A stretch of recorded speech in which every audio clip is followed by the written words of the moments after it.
And what do you call an injury to a ligament? A sprain, right? And then an injury to a muscle or a tendon is a strain. Okay? And then I think somebody that was talking about ligaments, you talk about different grades of injuries. So they're classified as to the severity of the injury.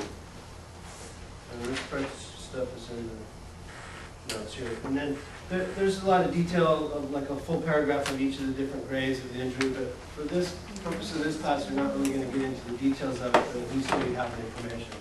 But the bottom line is that grade 1 is where you just have like stretching of the ligament without really much tearing of the actual fibers. Okay, so it's kind of stretching and then it comes back, and you may have a little bit of micro tearing, but not a significant amount of tearing.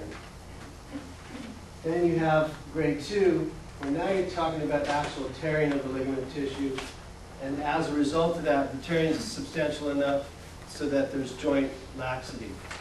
Okay, so when you're doing these valgus and varus tests or drawer tests, you're going to notice a laxity of the ligament or the joint as a result of that injury. So you have to get to grade 2 before you're going to notice any laxity in the actual joint. And then grade 3 is going to be 50% or more, all the way up to complete severing of the ligament. Okay? And obviously these grade 2 and grade 3 is when you're going to tend to have more of the joint swelling. They're not going to tolerate weight bearing, whereas grade 1, maybe they landed wrong, they twisted their ankle, they came back up, and they're fine. And the other thing is that if you're doing a test and you're stretching a ligament, if it's completely torn, the nerve endings aren't going to be stimulated anymore, right? There's nothing that's left to be stretched. The ligament's torn. So a lot of times you can have a completely severed ligament, and then it's not going to produce pain when you're doing testing of that ligament.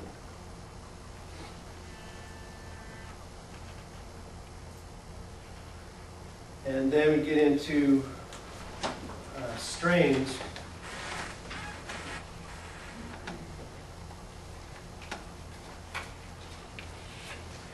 And then it's kind of similar in the sense that we have 3 different grades, but now we're talking about muscle fibers. So you're talking about tearing of the muscle, and then you can read the stuff over that goes more into the classifying of how much of the muscle fibers are torn. And in some case, in grade 3, you can have muscle tears, or you can have a tendon rupture, like you'll have Achilles tendon ruptures, where this tendon can be completely severed. Right? So you can have actual injuries to the belly of the muscle, or you can have actual where tendons completely severed. Right? So in the lower extremity, you'll talk about like groin pulls, where it's going to be mostly the adductor muscles in this area here, or you have hamstring tears.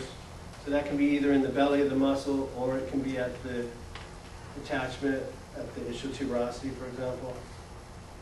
And then we'll talk about the muscles in the lower leg. And has anybody heard of shin splints? Okay. What that is that's a contractile tissue injury, and it's not so much of the tearing of the muscle as it is irritation of the muscle where it actually attaches to the bone. So you're constantly pulling on the attachment where the muscle attaches. So it's actually irritation at the level of where it attaches to the bone. Okay. It happens a lot when people start running and they go uphill. So it's like the contraction of the tibialis. Yeah, we'll talk about it more when we get into these actual muscles, but you can have what's called posterior shin splints, anterior shin splints. It relates to either the posterior tibialis or the anterior tibialis. And that'll make more sense after we go through those individual muscles.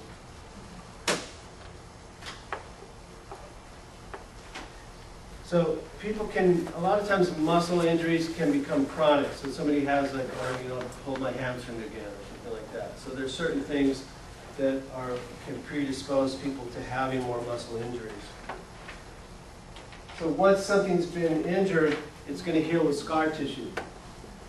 And when we talked about bone, we talked about how bone heals itself, and it's pretty much going to be replaced with the original equipment. Bone is going to heal, and it's going to heal with bone tissue. Whereas when you talk about ligaments and muscles, they heal with scar tissue, and it's not quite the same as the original tissue. Right? So that's why it's almost better to break a bone rather than to tear the ligament or the muscle, because the bone is pretty much going to heal itself with bone, and it can be remodeled, whereas ligaments and tendons and muscles tend to heal with scar tissue that you can have permanent laxity. Like does anybody have repetitive like ankle sprains or injuries? And then like if you have it on one side, that side's not the same as the other. Okay? Whereas if you've had a broken bone, a lot of times those don't have as much problems, unless you're talking about rods and pins and major shattering of bones and things like that. So again, it's because it's healing with scar tissue. And then if a muscle is tight, somebody has a maybe congenitally tight muscle, or they're not stretching enough, then that's going to be more predisposing to an injury to muscle if it's tight versus if it's relaxed. And then again, that leads into if somebody doesn't stretch and warm up as much. Okay, so does everybody do this before they get ready for activity, right? I don't think I could do that. So if you're not warming things up properly, you're going to be more predisposed to injury in a muscle. Has anybody had a muscle injury, muscle sprain or strain? And then maybe it happened because you said, damn, I wish I would have warmed up better. Maybe that might not have happened, or something like that. And then overexposure to cold temperatures for extended periods of time. I mean, luckily we don't have that happen here as much as other areas, but if you're going to go ice skating and it's cold outside, you might want to warm up a little bit first.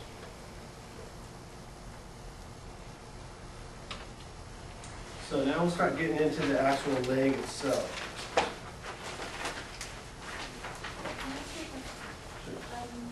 You talk about injuries of ligaments and muscles, and you don't talk about tendons. Why is that so? I was talking about tendons, like when I was talking about Achilles tendon, you can have Achilles tendon rupture. Yeah, okay. But I mean, muscles and tendons, when I talk about muscles, I'm kind of talking about tendons They go too. together. Yeah, because a muscle and a tendon are continuous things. When we talked before about different categories of muscles, shapes of muscles, there's certain muscles that have more of an indirect attachment via tendons versus direct attachment, where it's actually going out to the bone.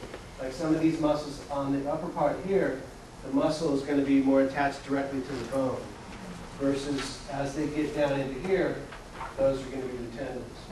Right? So it's kind of continuous with that. You can tear fibers in the actual muscle itself, or you can have injuries to the tendons where they can tear, or you can have tendonitis, tendonitis, all that kind of stuff. So now, when we talked before in the thigh, we talked about the fascia lata, right? So there's a connective tissue or fascia that surround the whole thigh, and then it kind of extends down into the leg as well. So there's sheets of connective tissue or fascia that surround everything. And then that's going to be continuous with the upper body.